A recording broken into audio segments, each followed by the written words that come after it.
So now it's time to talk about the reverse of the calculation that we just attempted. Now it's time to try and use KSP values to actually back calculate to that molar solubility to figure out how much of the material is actually going to dissolve. And just like before, I'm going to have two examples for you. So let's take a look at our first example. So we're going to have a saturated solution of barium sulfate. And the question is asking what mass of this material is going to dissolve in 2 liters of water if the KSP value is 1.1 times 10 to the negative 10th. Now, it's kind of hard to know where to begin, and that's kind of why I always start my problems the same way. If it's possible to write a chemical equation, I attempt to write a chemical equation. And since we're dealing with solubility product constants, we know that we need to write the dissociation equation for barium sulfate. So I'm going to go ahead and write that out. Barium sulfate is going to dissociate into barium and into sulfate. Now, the other thing I can do to try and help myself out is, since this is dealing with an equilibrium scenario, I can write out the equilibrium expression. In this case, KSP is going to equal the concentration of barium times sulfate. Now, on top of this, I like to kind of start to plug the numbers that I know back into the problem where they belong. So if I have the value of KSP, I'm going to go ahead and just plug that in. So 1.1 times 10 to the negative 10th equals my concentration of barium times my concentration of sulfate. So ultimately, I need to know how much of this material is going to dissolve in a very specific amount of water. That's molar solubility. I unfortunately do not know what that number is, so I'm going to go ahead and define it as X. So X is going to represent the molar solubility of that barium sulfate. But because I know that that's the amount that's going to dissolve, I can use my stoichiometry to now define my barium and my sulfate. Both of those are actually also going to equal X. Well, now it looks like I have a way of plugging and chugging some numbers into the equilibrium expression down below. I'm just going to plug X's in for both the barium and the sulfate, and I'm going to go ahead and solve for X. In this case, X equals 1 times 10 to the negative 5th. So X is my molar solubility. That's the molarity of the barium sulfate. Now I have a stoichiometry problem that I can start with. Most of the time when doing conversions, you always want to start with a measurement. The only measurement actually given in this problem is 2 liters. So again, don't forget that this lovely molarity represents not only the molarity of the barium and the sulfate, but it also represents the molar solubility of that barium sulfate. Time to start our conversion with that measurement of 2 liters.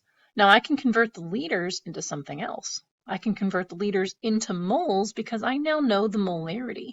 So I'm going to apply that molar solubility, the molarity of the barium sulfate, to figure out moles.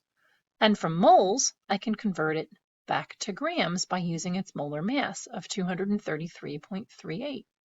This gives me a final total mass of 0.0047 grams of material. So 0.0047 grams of barium sulfate are going to be able to dissolve in 2 liters of water. That's a ridiculously small quantity, but you can kind of take a look at that KSP value. It's to the negative 10th. That's pretty small. Time for example number 2. Again, it's going to be slightly more difficult than example 1. So in this case, we have a KSP for magnesium hydroxide. It's 1.5 times 10 to the negative 11th, and we're asked to calculate the molar solubility and the pH of the solution.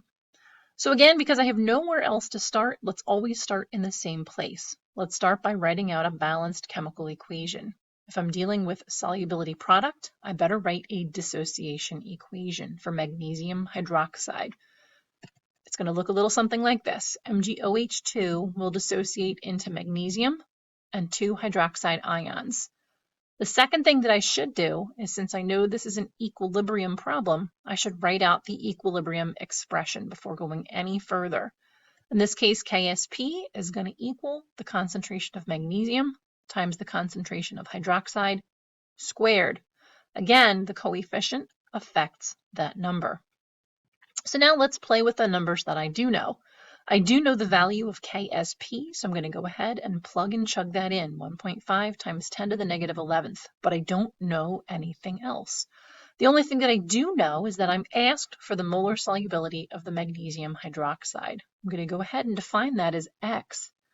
And again, that represents the amount that's 100% dissociating. So I can now actually define, as a function of X, my magnesium and my hydroxide concentrations.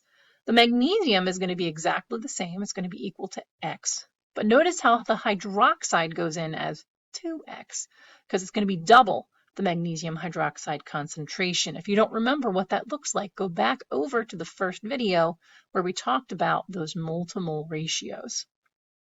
All right, now it's a matter of plug and chug. I can plug and chug my X values back into my equation, and you can kind of see what that looks like. I'm going to go ahead and perform some simple algebra, and then finally come up with my X value. In this case, I found that X equals 1.6 times 10 to the negative 4th. Now that equals my molar solubility. So that's one of the two numbers that I needed in this overall calculation. Now the second thing that I'm asked for is pH, and although we'll be covering pH in a subsequent series of videos, I think it's important to kind of go over this calculation now. So remember that pH equals the negative log of the hydrogen ion concentration. In like manner, there is a thing called pOH, which is the negative log of the hydroxide ion concentration. So we're going to start off by calculating pOH, which is negative log of the hydroxide ion concentration.